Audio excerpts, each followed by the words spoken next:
Hello, I'm Siddhartha Vadaparty, I'm Jonathan Watt. And I'm Luke Eichenrod.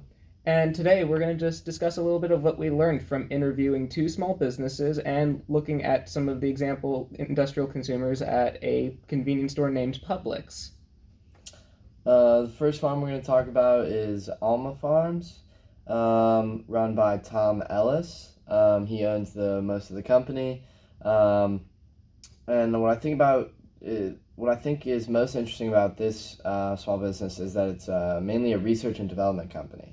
Yeah, that's one thing that caught us a bit off guard when we were initially looking at it because it says that it was a farming company, but also a research and development. So one of the first questions I asked him in the interview was how much of each he did, and he answered by saying both. Alright, so he deals with primarily emerging crops such as Pomegranate and pine straw, which I did not know was actually a thing upon interviewing him. said, Yeah. And one of the things that kind of stuck out was the fact that it's a very small company. On the Georgia Grown description, it says, or at least when you research the company, it says that he has a small staff of, and it says on there, what does it say? approximately 2 employees. So I think that speaks to the small business and culture around Georgia Grown, and it really speaks to the power of what small businesses can do when they come together. Yeah, and Tom clarified that the approximately two is referring to the fact that I will hire labor as I need to. A big trend that can be seen with Alma Fruits and other companies we're going to discuss is smart diversification. In the past, people were primarily concerned with farming, but then after World War II, when people started moving to the cities, farming started to become less used and people started to get 9 to 5 jobs. But what we're seeing now is, in this case, the owner of Alma Fruits, Tom Ellis, he has other things to deal with on a daily basis, yet he still has time to run a company on the side. So I guess it relates to smart diversification, moving towards the future as a society. yeah, and I think one thing is how he's able to support it is because he's getting currently loans from the University of Georgia to. Support the university system's researchers that want to help us. And one of the last things I want to say about this small business, towards the end of the interview, he started talking about his frustration with communicating with his customers and target audience and those that he's trying to expose his products to. He said that he struggles a lot with social media and using the telephone as a ways of connecting with customers, and I think that's really important because this Tom is a lot older of a guy. I think he's in his 50s or 60s, right? By the way, he's actually 75. 75. Wow. So that goes to show you that I wouldn't necessarily.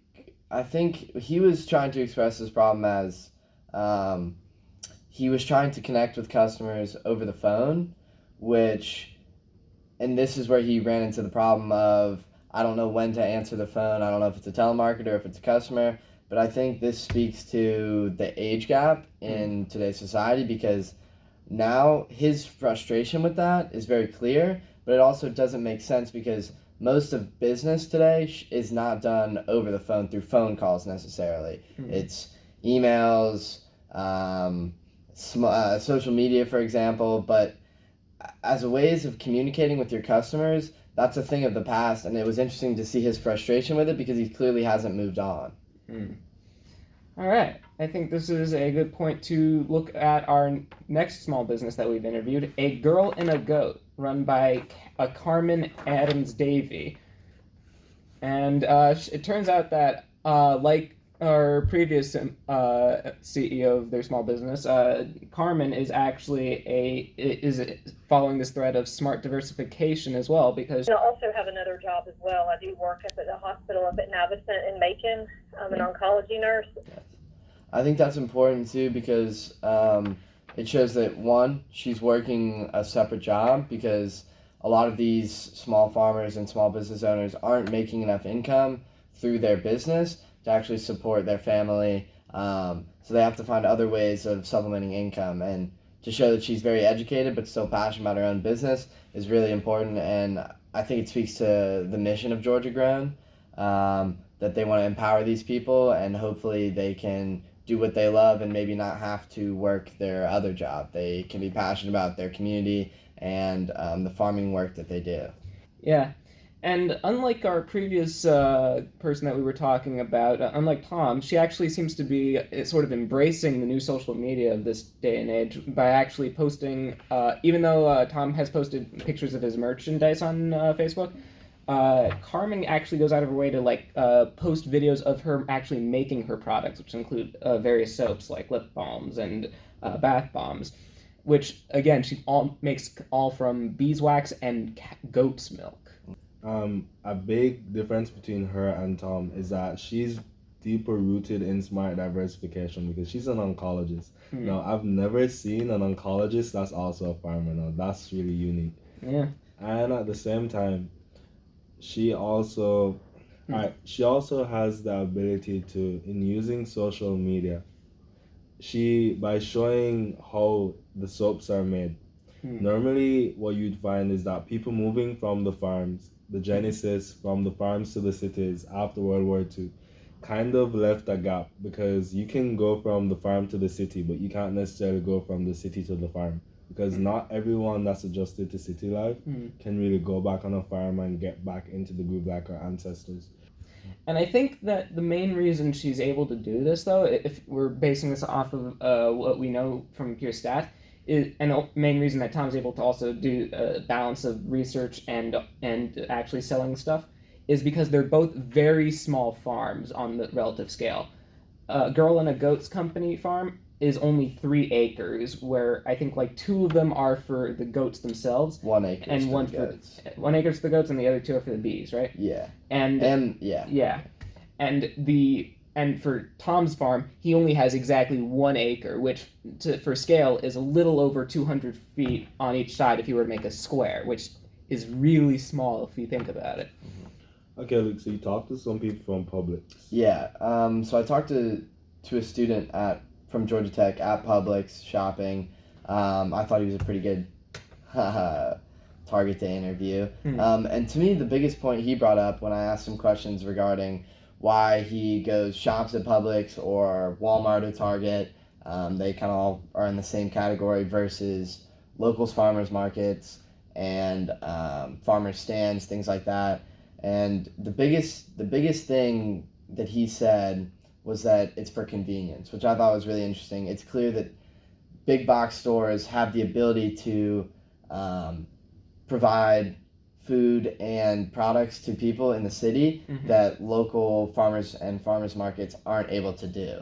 Because as a tech student that we could walk 5 minutes and we're at Publix or take a 2-minute car ride and we're there, versus having to drive into the country to actually, maybe it's a better product, maybe we're supporting local businesses, but in the end it's a convenience thing, which I thought was really interesting. Yeah. It wasn't necessarily a quality issue. Yes, humans are innately, and I'm saying this about myself too, we are innately lazy people. Indeed. Since we are in a food literature course, it makes sense to connect what we've learned so far from our interviews with what we've been reading. So let's start with Shell, Professor Eileen Shell, who we've used her motifs of several times throughout this video, specifically smart diversification. So, Professor Eileen Shell is professor of writing and rhetoric at St. Cross University. Now, some of her main topics from the readings that we've been doing include smart diversification. Now, what she means by this is that to save our farming communities, we need to think outside the box. We need to employ new strategies, modern strategies to update our techniques from the typical planting, reaping, sowing, doing it all again. Yeah.